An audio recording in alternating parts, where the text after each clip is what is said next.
Maître Zakari Kenda, vous avez suivi comme nous la désignation du candidat commun de l'opposition par le 7 leader qui était réuni à Genève. À moins de 24 heures, le président de l'UDPS de votre parti politique a retiré sa signature. Parce que la base a fait pression, lui a demandé, et sa direction politique même lui a demandé de retirer cette signature. Alors, on aimerait bien savoir, est-ce qu'il fallait que la base et la direction politique puissent faire pression au président Félix Tshisekedi pour retirer sa signature? Oui, mais vous avez dit qu'il travaille sur son action politique, c'est sur la base, c'est pour le peuple congolais. On travaille pour le peuple, donc lorsque le peuple n'est pas d'accord avec le leader, on doit se réviser. On doit se réviser, on doit mettre fin, on doit retourner, on doit faire le volte-face. Mais qu'est-ce qui a fait avant qu'il puisse apposer sa signature? Nous ne pensons pas qu'il a été forcé de le faire. Non, apposer la signature, ce n'est rien. Les conventions, c'est faux et c'est défend. C'est chaque jour qu'on fait des conventions, c'est chaque jour qu'on les défend. On s'est marié aujourd'hui, on divorce demain. Il est même dit, quand vous allez, vous là, quand vous allez avoir la fille d'autrui, vous dites, moi je suis le fils de Kimbuta, et que la fille vous aime. Et là, cette fille-là a 1 an. Dès qu'elle découvre que tu l'as menti, tu n'es pas le fils de Kimbuta, elle a 1 an pour mettre fin à ce mariage. Ce sont des conventions des hommes, ce sont des lois des partis. Et les lois des partis, il n'y a que les partis qui peuvent se délier. C'est basé sur le consentement. Dès lors qu'on trouve que le consentement a été biaisé, le consentement a été vicié, qu'est-ce qu'on peut faire? On se redit, on se rebiffe. Et c'est ce qu'il a fait. Il a compris que la base a grondé. En tant que démocrate, il a reculé. Mais alors, que répondez-vous au candidat président Fayoulou qui a déclaré sur le plateau de TV5 montre que cet acte justifie le non-respect de texte.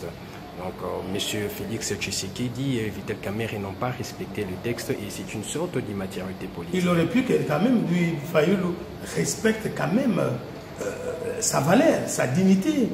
Il aurait pu se mettre dans la balance avec Kamerhe, avec Tshisekedi pour comprendre qui il était pour accepter cette nomination ou cette désignation transformée en sous forme de vote. C'est ça aussi l'honnêteté, il ne l'a pas dit. Il n'est qu'un frétin au milieu des baleines. Donc il aurait pu savoir que ça n'allait pas passer en République démocratique du Congo. Il s'est battu ici dans les rues. Moi, je l'avais toujours qualifié d'un leader des médias. Je n'avais jamais vu une manifestation qu'il avait déjà organisée. C'était un leader des médias. Il aurait pu se dire, est-ce que chez nous ça va passer?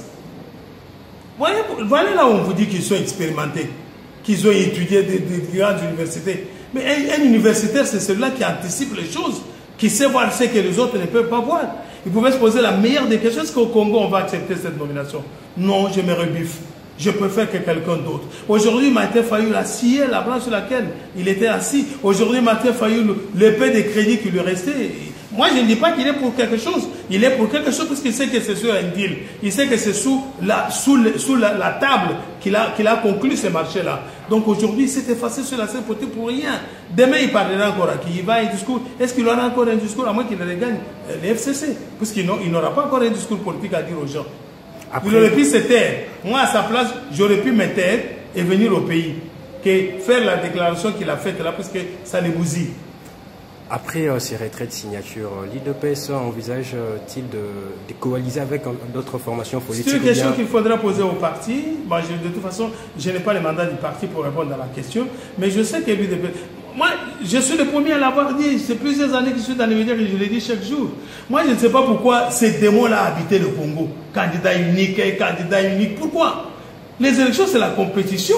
C'est chaque fils et chaque fille du pays qui est capable de concourir à cette élection, il peut venir. Pourquoi on doit toujours tenir à avoir des candidats communs? J'ai toujours donné l'exemple. Tshisekedi, ils étaient à combien? À 11. Il a gagné les élections. Si vous dites qu'il n'a pas gagné, acceptons même que Kabila a gagné. Ils étaient à 11. Kabila était avec Mbemba 2. Mbemba a perdu. Acceptons que Kabila a gagné. Mais admettons que c'est Mbemba qui avait gagné. Pourquoi on doit toujours berner les gens, toute une république? Non, écoutez, candidat unique, candidat de l'opposition unique. Pourquoi? On n'est pas dans la dictature comme Kabila l'a fait avec Chadali. D'accord. Merci, Maître Zakari Kenda. Ce n'est pas ce que Mouloumbe t'a dit là, il t'a trompé.